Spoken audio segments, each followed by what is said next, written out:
Of all the terrible decisions I've made, agreeing to live with a stranger under a no-feelings-allowed pact probably ranks in the top 3 right after my haircut disasters and my brief obsession with karaoke.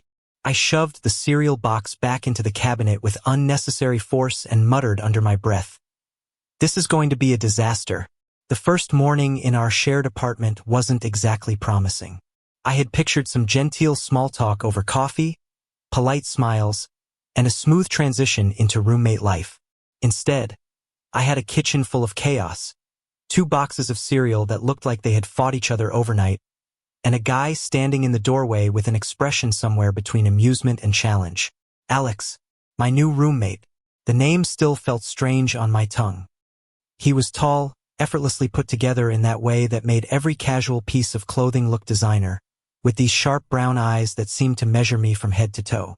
The pact was clear. No feelings, no complications. But honestly, the way he leaned against the counter, grin tugging at the corners of his mouth as he sipped his coffee, made it painfully obvious that he was going to test every ounce of my self-control. "You know," he said, tilting his head and raising an eyebrow at me, "you seem way too stressed about cereal. It's just breakfast." "Yeah, well," I snapped, heart thudding because damn it, I wasn't sure why it mattered so much to him how I handled cereal. "Some of us take our morning routines seriously." He laughed, and it was one of those deep, easy laughs that immediately made me want to smile back. I fought the instinct, reminding myself of the pact. Absolutely no falling in love. Which meant no laughing like this, no lingering glances, and definitely no noticing how his hair caught the morning light in that infuriatingly perfect way. Over the next few days, the kitchen became our battlefield. Every morning, I would wake up to the faint sound of Alex moving around, humming a song I didn't recognize, making pancakes in an annoyingly precise rhythm. And every morning, without fail, I would find myself standing a little too close while he stirred the batter, feeling that inexplicable tingle when our hands brushed as I reached for the syrup. It was maddening, infuriating, and completely, undeniably distracting. One evening, after a particularly grueling day at work, I returned to find him sprawled on the couch, headphones on, lost in his music. I should have ignored him, gone to my room, and resumed my obsessive study of not falling in love. Instead, I found myself sinking into the couch across from him, stealing glances at the way his lips moved subtly with the rhythm of the song. "You've been staring," he said suddenly, eyes still closed, voice soft but teasing. "Eno, I wasn't," I stammered, heat creeping up my neck. I was lying, obviously. I always lied when it came to him. My internal monologue was now a chaotic mess of "don't fall in love" and "why is he so impossibly attractive while making pancakes?" He opened one eye, catching me in the act, and smirked. "Aha, sure. That's why you keep sneaking bites of my cereal when you think I'm not looking." I blinked. "I don't what? Admit it," he said, sitting up slightly, brushing a strand of hair from his forehead. "You like being here. You like this." His finger hovered just an inch away from mine as if daring me to reach out. And foolishly, I did. The touch was electric. A fleeting, accidental brush, but it sent a jolt straight to my chest. I yanked my hand back like I'd been burned, glaring at him while my heart hammered. He chuckled, a sound that simultaneously infuriated and fascinated me. "Relax. It's just a touch. Just a touch." The words should have calmed me. They didn't. By the end of that week, the apartment had become a theater of tiny, charged moments. Sharing a spoon to taste soup, brushing past each other in the hallway, accidentally resting a hand on the other while passing dishes. Each instance seemed innocent to anyone else, but to us, it was electric unspoken acknowledgement of the tension we were both desperately trying to ignore. Then came the day of the Pact's first big test, movie night. We had agreed to watch something supposedly safe. And yet, there we were, huddled on the couch with my arm brushing against his every 10 seconds. I could feel the warmth of him radiating through the fabric of his hoodie. I tried to focus on the screen, on the ridiculous plot, anything to avoid thinking about the way his hair smelled like vanilla shampoo or how his shoulder felt dangerously close to mine. And that was when it happened. A glance, a smile, and a sudden boldness I didn't know he possessed. His hand found mine, fingers intertwining with a confidence that sent me spiraling. I froze. "Hey," he whispered, leaning just a fraction closer. "Don't pretend you don't like this." I swallowed hard, my brain screaming about the pact, about logic, about everything except how much I wanted him. He didn't wait for my answer. The movie played on, forgotten, while the air between us thickened with anticipation. I realized, in that heart-stopping moment, that 14 days was enough for every rule we'd set to crumble. I didn't know when the courage had finally built up inside him, but suddenly, Alex's hand tightened around mine, anchoring me in place. The movie, the couch, the tiny apartment, all of it faded into a blur.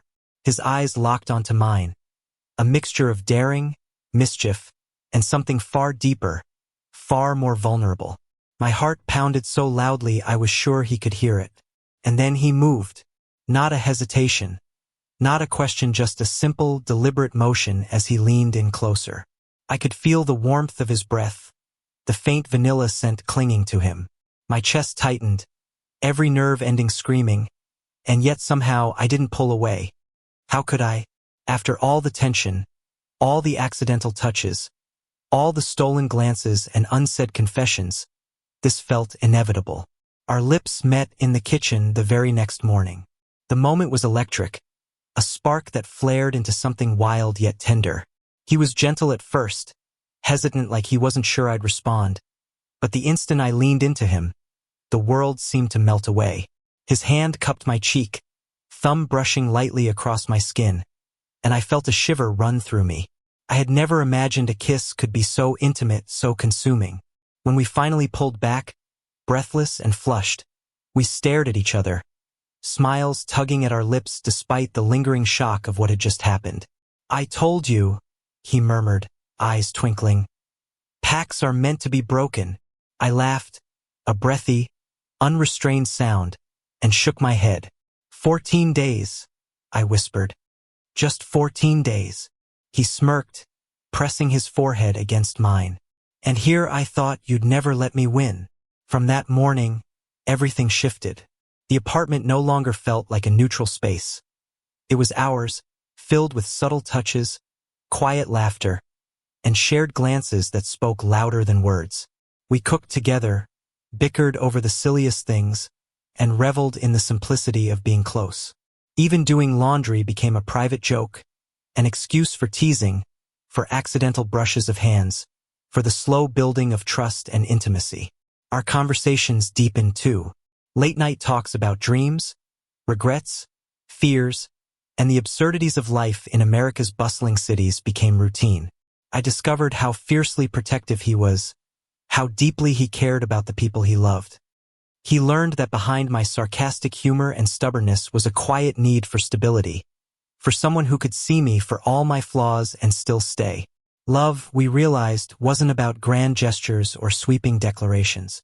It was in the mornings when he made coffee just the way I liked it, the way he rested his head on my shoulder during lazy afternoons, the silent reassurance in a glance when life felt overwhelming. And of course, there were the kisses. Not just in the kitchen, though that kitchen remained sacred in our memories, but everywhere. On the balcony as the city lights twinkled below, in the cramped bathroom when one of us got out of the shower first, in the hallway when one of us thought the other wasn't looking. Each kiss a reminder, each touch a silent promise that neither of us wanted to return to the rules we had set. Weeks turned into months, and the initial thrill of rebellion against our pact matured into a steady rhythm of companionship and love. We still teased each other mercilessly, still argued about the smallest things, but the underlying warmth, the trust, and the shared vulnerability made every moment worth it. One quiet evening, I found myself leaning against the kitchen counter, Alex's arms wrapped around me from behind. The city skyline glowed through the window, a perfect backdrop for the ordinary, beautiful life we had created together. "You know," he murmured into my hair, voice soft and steady, "I think this is exactly how it was supposed to happen." I tilted my head back to look at him, heart swelling, and smiled. "Yeah," I replied. "I guess some pacts are meant to be broken." He laughed quietly, nuzzling closer, and I felt an overwhelming sense of peace. 14 days had changed everything. 14 days had led to this: the warmth of a hand in mine, the softness of lips on mine, and a love that didn't need rules or restrictions to feel real. We had started as strangers under a ridiculous agreement, but we ended as something far more enduring. Something tender, something passionate, something ours. And for the first time in a long while, I believed in the unexpected magic of life and love. The kitchen, our accidental sanctuary, bore witness to it all. To nervous glances, to hesitant touches, to that first fiery kiss. And it would bear witness to countless more, in the quiet mornings, the chaotic afternoons, and the endless nights that stretched ahead, filled with laughter, warmth, and the kind of intimacy that only comes when two hearts truly find each other. We signed a pact to avoid love, and yet, in breaking it, we found the most human, most beautiful connection possible. 14 days had been enough. 14 days had changed everything. And in that small, sunlit kitchen, I finally understood. Love didn't need permission. It only needed courage, and somehow, we had both found it. Thank you for listening. Don't forget to like and subscribe to stay updated with the latest videos.